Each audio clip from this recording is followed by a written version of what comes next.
Banyak yang nggak sadar, ini 8 tanda jantungmu sedang bermasalah.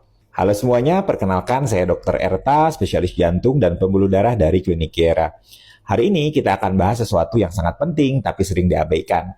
Tanda-tanda jantung bermasalah yang mungkin kamu anggap sepele. Kadang tubuh itu memberi sinyal, tapi kita terlalu sibuk atau menganggapnya hal biasa.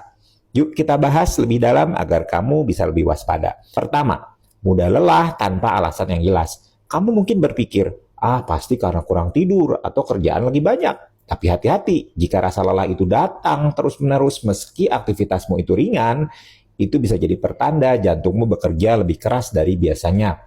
Jangan langsung diabaikan, apalagi kalau ada nafas yang pendek.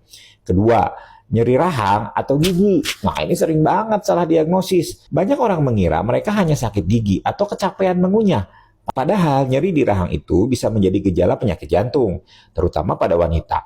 Kalau nyerinya muncul saat aktivitas fisik atau nyerinya hilang timbul, segera konsultasi ke dokter ya. Ketiga, pembengkakan di kaki atau pergelangan kaki.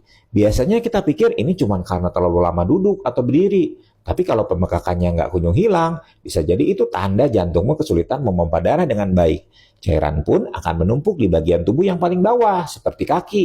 Jadi jangan anggap remeh kalau celana atau sepatumu itu mulai terasa sempit tanpa alasan. Keempat, gangguan pencernaan yang tidak biasa. Kamu mungkin berpikir, waduh, apa aku makan sembarangan? Tapi kalau sensasi terbakar di perutmu itu muncul saat aktivitas fisik atau stres, itu bisa jadi tanda gejala jantung. Bedanya dengan MAH, gejala ini biasanya tidak hilang setelah minum obat lambung. Jadi waspada kalau gejalanya tidak biasa. Kelima, pusing atau pingsan tanpa sebab yang jelas. Pernah nggak kamu merasa tiba-tiba kepala kamu pening, padahal nggak dehidrasi, nggak kurang tidur? Nah, ini bisa jadi tanda bahwa aliran darah ke otak sedang terganggu karena jantungmu tidak bekerja optimal. Apalagi kalau disertai detak jantung yang tidak beraturan. Segera periksa ke dokter. Keenam, ada juga kasus unik, seperti misalnya mendengkur keras atau sleep apnea. Banyak yang menganggap mendengkur itu lucu atau wajar. Padahal itu bisa jadi tanda awal gangguan pernafasan saat tidur yang berkaitan dengan jantung.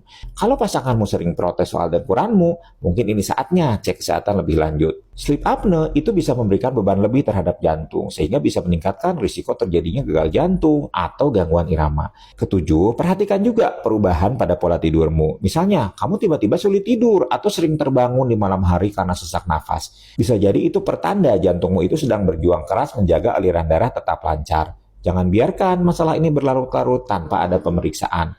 Kedelapan, ada satu lagi nih yang sering diabaikan. Keringat dingin tanpa ada alasan. Kamu sedang duduk santai di rumah, nggak panas-panasan, tapi tiba-tiba keringat dingin. Nah, ini bisa jadi tanda awal serangan jantung, terutama jika ada gejala lain, seperti misalnya nyeri dada, sesak nafas, mual, atau muntah. Jangan tunggu sampai parah untuk memeriksakan diri. Terakhir, ingatlah, bahwa tubuh kita itu selalu memberi sinyal jika ada yang tidak beres. Jangan abaikan gejala-gejala kecil yang tampaknya sepele karena mereka bisa jadi alarm dini untuk masalah yang lebih besar. Jantung adalah motor penggerak hidup kita dan menjaganya adalah investasi terbaik untuk masa depan. Jadi mulai sekarang dengarkan tubuhmu lebih baik lagi. Kalau ada yang terasa aneh atau tidak biasa, jangan ragu untuk memeriksakan diri. Ingat, kesehatan itu bukan tentang menunggu gejala hingga parah, tapi tentang bertindak lebih awal. Hidup sehat dimulai dari kesadaran, dan kesadaran dimulai dari langkah yang kecil. Semoga informasi ini bermanfaat untuk kamu dan orang-orang terdekatmu.